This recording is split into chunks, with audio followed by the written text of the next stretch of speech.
Hello beautiful singers, this is Valerie White Williams and Vocal Splendor Studios, and today I would like to talk to you about how to practice.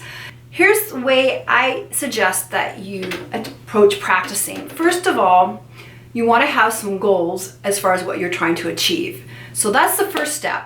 Are you trying to build your voice? Are you trying to match pitch? Are you working on songs? Are you trying to build stamina to do a concert? These are all the things that should guide your practice sessions. So have some goals, and you can even write them down. So then when it comes to taking your practice seriously, you want to make sure you're practicing in an area where you have privacy, where you can relax and let loose.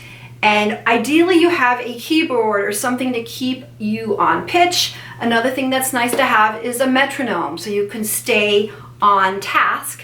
And then again, what I encourage everybody to do, if you really want to get the most out of your practice sessions, is to record or videotape yourself.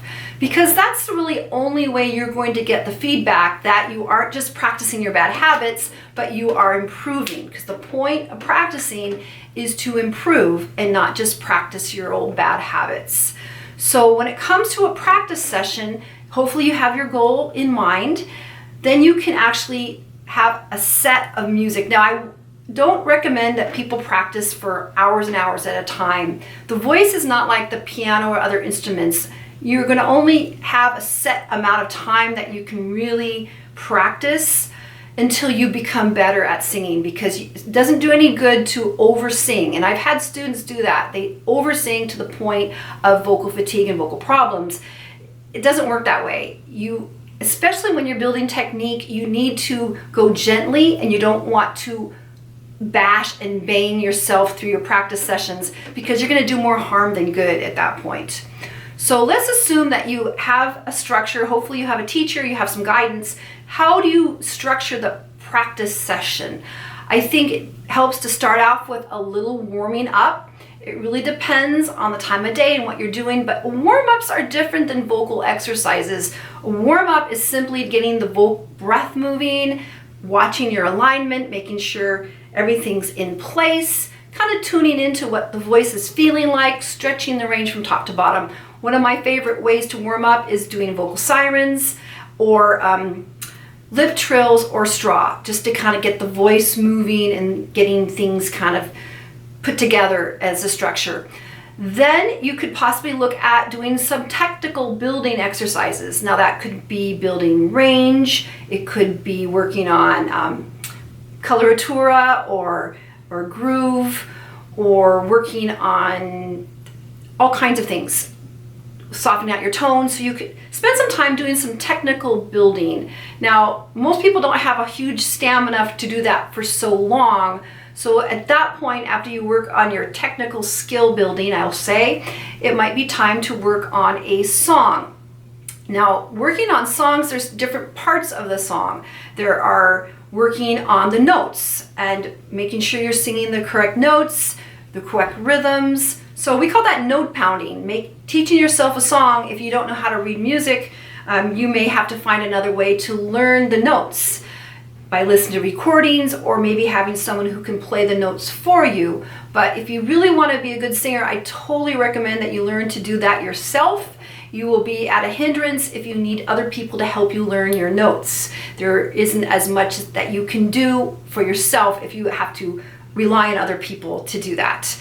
So let's say you're going to work on your song, then you can actually spend some time drilling the notes in your head, analyzing how you say the words, and then putting them together. Preparing a song is like a puzzle. We have to learn the right notes, we need to learn the right rhythms, we need to analyze the words and see if we're saying, if it's a foreign language, we need to teach ourselves how to say the words correctly.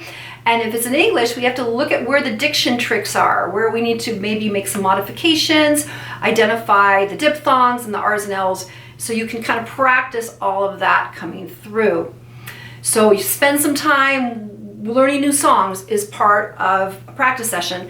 And then sometimes it's just fun to mess around with old songs. It depends on what you're doing. If you're more of a pop singer, you can kind of sing a song in a different way, change it up, change the tempo, change the key. Just kind of have fun screwing around, because sometimes Sometimes when you're screwing around with music is when magic happens and you're just having fun being creative.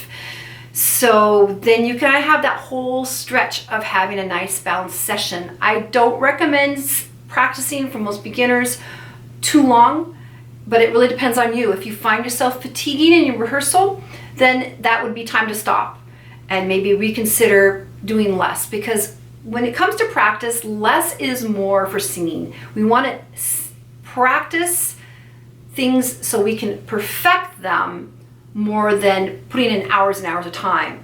Now with piano and other instruments, they can practice much longer and they're building more stamina. So the voice does not work the same way as instrumental technique, because most of us have a certain amount of energy of how much we can sing before we're going to get fatigued.